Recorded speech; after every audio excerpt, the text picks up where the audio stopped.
an interesting series. The Ottawa Senators play the Boston Bruins. Boston, I think it just comes down simple to this, guys.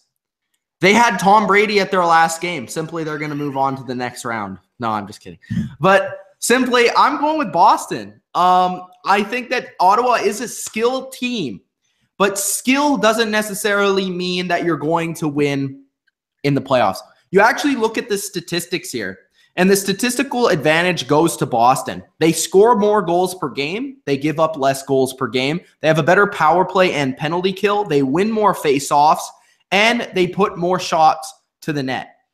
So for me, I think that one of the biggest X factors in this game will be big game clutch ability and big game toughness. And to me, I look at veterans like Chara, guys like Bergeron and Marchand who are absolutely clutch. They prove that numerous times, especially just this year in that for Team Canada where they lit it up with Crosby on that one line.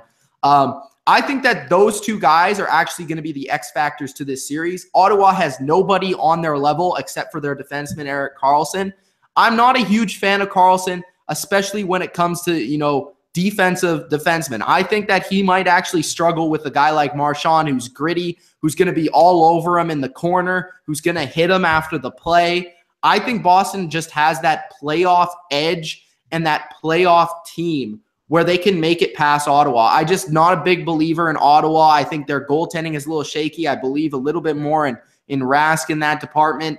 And I just think Boston is, again, the team more built for the playoff run than Ottawa at this point in time. Ottawa has a lot of skill. They're very young. They have a promising future.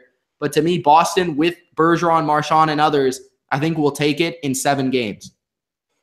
I mean, that's a good little argument there, Mitch. But I like how you said, besides Erik Karlsson, there's no one else on the team that really compares up to Boston. But I have to tell you this, that there are 20,000 other people on their team at least. That's right. Ottawa has a home ice advantage this year. And I think that's going to become a huge factor, especially with the amazing storylines of Ottawa this entire season. I hinted on it the last Puck It Up podcast that we did about how great this team is and how much of a storybook this team is. I mean, you look at Daniel Alfredsson, who got his number retired. Automatically, your attendance is going to go way up because everyone wants to see Daniel Alfredsson in the building because he now works with the Ottawa Senators. You got Craig Anderson, whose wife is suffering throat cancer, yet he's still playing in the NHL. And with that, it's leading the team that his hope and his dream of winning that Stanley Cup will be heard before his wife sadly passes away. You got Erik Karlsson, who's the best offensive defenseman in the NHL today. And you got Clark MacArthur, who's been out for the last 2 to 3 years with a concussion, and he's now back to lead his team to that playoff victory. It is going to be competitive, but there's just too much heart. There's too much soul in that team. And because of that, Ottawa will be leading past the Boston Bruins in 7 games. But it will be close. It will be very competitive, and it will be a very exciting matchup to see. Yeah, Trent, I got the Sens as well in 7. One thing, during this season, the Senators had Boston's number. They beat them the last 4 times. They've played 4 in a row. What it comes down to Boston for me is we just watched that game last Tuesday. Boston didn't really need it, but Boston played well enough in the first period, but then Ottawa kind of took it to them at the end of the game. So it was hard to judge because that was the first time I saw them matching up.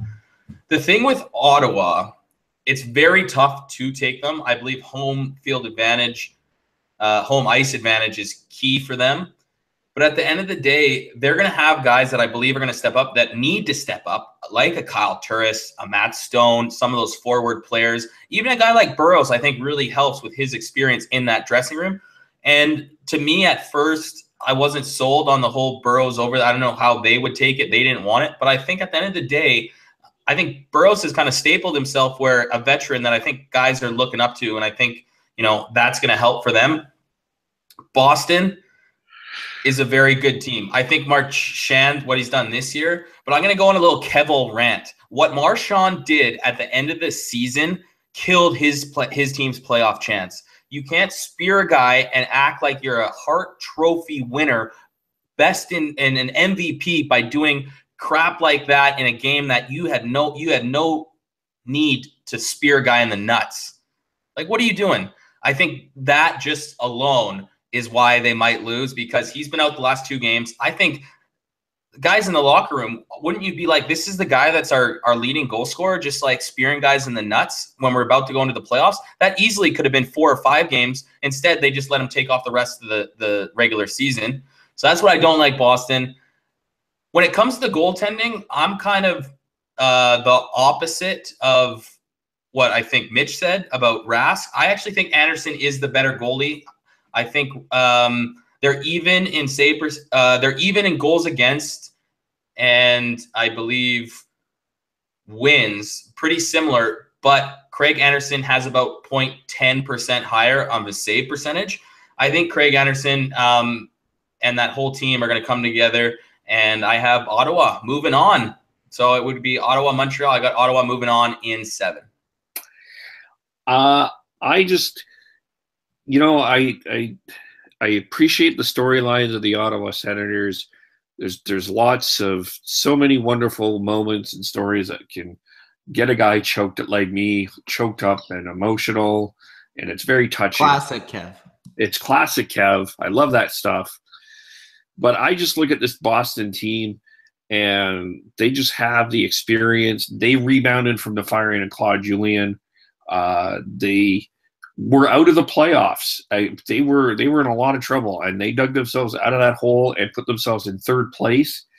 And I just don't think Ottawa has that moxie, that chutzpah, that it factor to win a playoff series. And you look at Brad Marchand, Patrice Bergeron, you look at Zdeno Chara, you look at that team all around.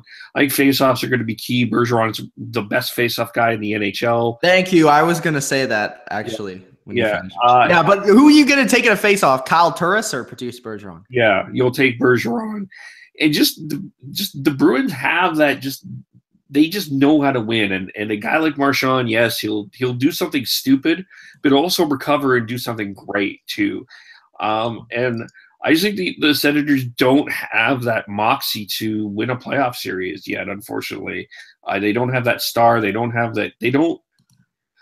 They're a nice emotional team, but they don't frighten me in any way, shape, or form. So I'm going to be picking Boston. That's exactly how I feel, Kev. But Mitch, how can you go against the former Lax player, the former Salmon Belly man, Kyle Turris, one of the best? I know he's awesome, bro. You know what's funny about the Lax guys that play hockey? It's similar to like the basketball guys that play in the NFL. You always just like, oh, he played basketball, but it's similar in hockey. It's like he was a really next level lacrosse player, and Turris was one of those guys because he's the same age as me. And I always heard stories like when he played box lacrosse for the Salmon Bellies, he was insane. Yeah, there's a lot of them out there in the NHL. There is. They play, you play hockey in the winter, you play lacrosse in the spring. So there you go.